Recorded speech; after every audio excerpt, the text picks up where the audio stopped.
Break के बाद एक बार फिर आप सभी का स्वागत है। आप देख रहे हैं हमारा खास प्रोग्राम दूसरा पहलू और आज हमारे साथ हैं बीजेपी के प्रदेश अध्यक्ष अरुण चतुर्वेदी। दिन भर के अपने व्यस्त कार्यक्रम के बावजूद सामाजिक उत्सवों में जाना ये नहीं भूलते और निकल पड़ते हैं गाड़ी लेकर।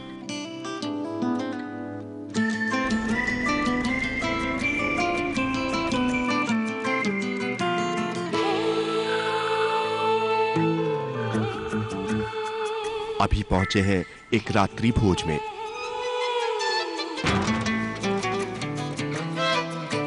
भोजन के मामले में साधारण सा भोजन इनको पसंद है। दाल रोटी सलाद का तो नियमित रूप से सेवन करते ही हैं, लेकिन बैंगन के भुर्ते को बड़े ही चाव से खाते हैं। मतलब इनकी पसंदीदा डिश है बैंगन भरता। दोस्तों के दोस्त हैं अरुण चतुर्वेदी। इनके बहुत से दोस्त हैं जिनके साथ ये काफी लंबे समय से अपनी दोस्ती निभा रहे हैं और उनके सुख दुख में पूरे दिल से साथ निभाते हैं उनका। अरुण जी के बहुत करीबी और बहुत पुराने मित्र शैलेंद्र भार्गव जी इस वक्त मेरे साथ हैं। इनसे जानने की कोशिश करते हैं अरुण जी की पर्सनैलिटी के बारे में, उनके व्यक्तित्व के बारे में। साहब, जैसा हम देख रहे हैं कि बड़ी जिम्मेदारी उनको मिल गई है और एक बड़े नेता जो है वो पहले से ही हैं। एक दोस्त के तौर पर आप उनको कैसा पाते हैं?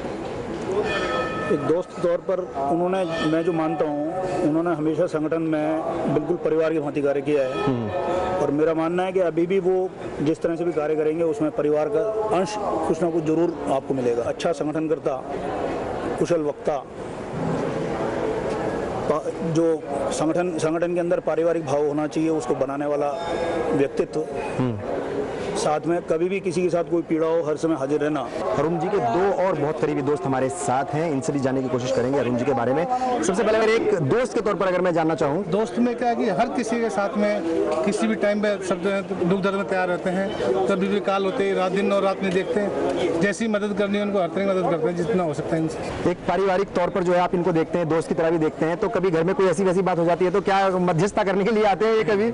हाँ, ये सबसे बढ़िया बात यही है जी। अगर घर में कोई पारिवारिक विवाद भी होता है हमारे लोगों में, तो मेरे यहाँ सबसे जो भरोसे के आदमी माने जाते हैं वो अरुण जी माने जाते हैं। कैसी भी घर में कोई बात होती है अपने पारिवारिक संबंधी सबसे पहले आएंगे। कोई बीमार हो जाए या कोई भी बात है कैसी भी, तो सबसे पहले आएंगे। बच्चों की कोई खुशी है या घर में जैसे कई बार हम मियां बीवी में लड़ाई हो जाती है तो वो ही आते हैं। अच्छा, हाँ। तो मान लेती आप उनकी बात? हाँ, माननी पड़ती है।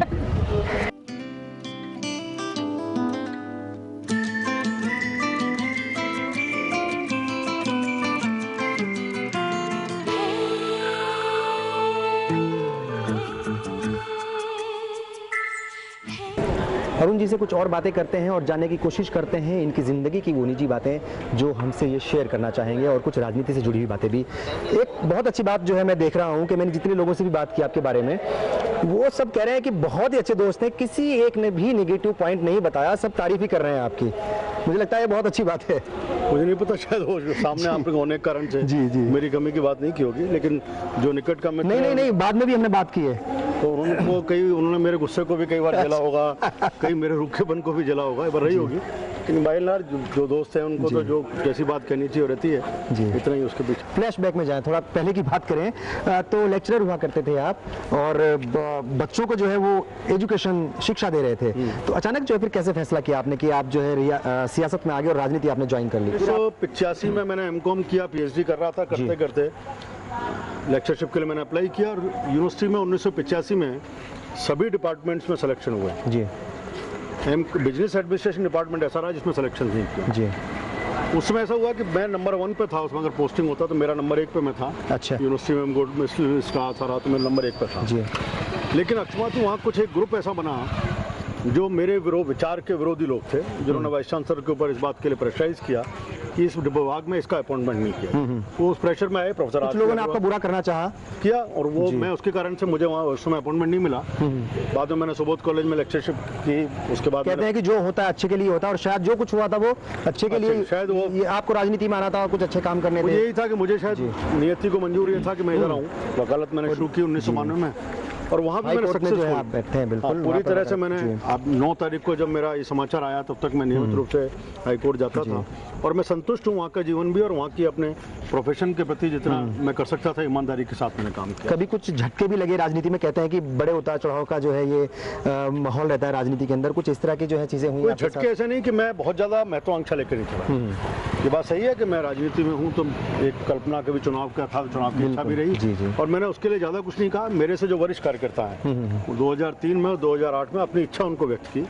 निर्णय जो हुआ उसके बाद में जो उस निर्णय के साथ मैंने काम किया और संगठन का काम करते रहने का, जिस मूल संगठन से मैं जुड़ा वहाँ से संस्कार यही लिए कि अपनी इच्छा जहाँ बतानी बता दी, उसके बाद जो निर्णय उसके हिसाब से काम करना, जो भी बड़ों का निर्णय हो या पार्टी के जो उसमें फिर संगठन के साथ काम करना और पार्टी ने जो काम दिया उस काम को करना। कुछ ऐसा जहन में बना रखा है कि राजनीति के अंदर ये बदलाव आपको लाने हैं और कुछ जो है टारगेट आपने बना रखा हो या कोई आपका जो कुछ ऐसा? मुझे लगता है कम से कम समाज आज राजनीतिज्ञों के प्रति जो धारणा रखता है वो अच्छी नहीं है। सामान्य रूप से मानते हैं कि राजनीतिज्ञ, अब मोटे तौर पर कहना चाहिए, पहले कहते थे कोई व्यक्ति राजनीति में नेता के शब्द बोला जाता था तो लगता था कहीं उसके पीछे उसका डिवोशन होगा, उसका सेक्रीफाइस होगा, कहीं वो समाज के प्रति उसका एक कमिटमेंट होगा।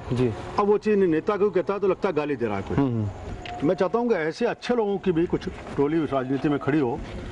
कई लोग राजनीति में इसलिए नहीं आते कि हम आएंगे तो हम बदनाम हो जाएंगे, तो उनको अपना विचार बदलना चाहिए। अच्छे लोग आएँ, प्रोफेशनल्स आएँ, पढ़े लिखे लोग आएँ, समाज में सेवा करने की भावना से जो आते हैं वो भी आएँ, जो राजनीति को पेशे के रूप में अख्तियार करते हैं। ऐसे लोगों की राय उनके लिए दरवाजे बंद होने चाहिए। कहीं ना बड़ी चुनौती आपके सामने है और कांटों भरी राह भी बताया जा रहा है कि है ये, आप मानते हैं कि वाकई बड़ी चुनौती है आपके सामने? नहीं, चुनौती मैं इस नाते मानता हूँ कि भारतीय जनता पार्टी अभी चुनाव हारी जी और अगले विधानसभा चुनाव में हम सरकार बनाएं, इस नाते से चुनौती मेरे सामने। जहाँ तक कांटों का ताज है वो मैं नहीं मानता। भारतीय जनता पार्टी का कार्यकर्ता हूँ और एक ताकत को मैं जानता हूँ कि इस पार्टी का कार्यकर्ता जिस दिन मनोयोग से लगता है तो बड़ी से बड़ी चुनौतियों को पार करता है और इस चुनौती को भी बड़े सहज रूप से हम मित्रवत खेलते हुए इस काम को करेंगे, इसका मुझे विश्वास है। अगर आपकी पर्सनल जिंदगी के बारे में जानना चाहूँ कि कुछ चीज़ें ऐसी हैं जो खुद को लगता हो कि नहीं इनको बदलना चाहिए या बदलने की कोशिश की हो आपने? कहीं मुझे थोड़ा सा कई बार विचलित होता हूँ कि संगठन के काम के साथ अगर कोई मेरा मित्र कार्यकर्ता उसके साथ कहीं लगता है कि कहीं गंभीरता से काम नहीं कर रहा और कोई बेरुखी या उसमें कहीं अपने व्यक्तिगत हित को देखते हुए काम करता है तो मन को पीड़ा होती है। लगता है कि हम जिस संगठन के लिए हमने 2 साल 5 साल 10 साल 12 साल 15 साल दिए हैं, अगर हमारे किसी भी एक्ट के कारण से अगर उस संगठन को नुकसान पहुंचता है तो मुझे लगता है कि मैं अपने एक तरह से अपनी माँ के चोट पहुंचा रहा हूँ। इस तरह का आचरण नहीं होना चाहिए, उससे मेरी पीड़ा होती है।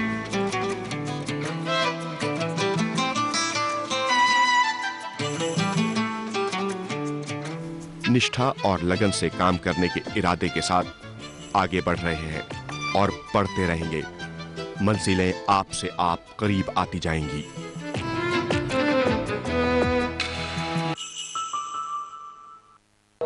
और अरुण चतुर्वेदी की जिंदगी के दूसरे पहलू का सफर यही खत्म करते हैं और अब आपसे हम विदा चाहेंगे। कार्यक्रम के बारे में आपके सुझाव और विचार हमें इस पते पर भेजें। दूसरा पहलू ETV राजस्थान 5/96A भवानी सिंह लेन, भवानी सिंह रोड, सी स्कीम, जयपुर।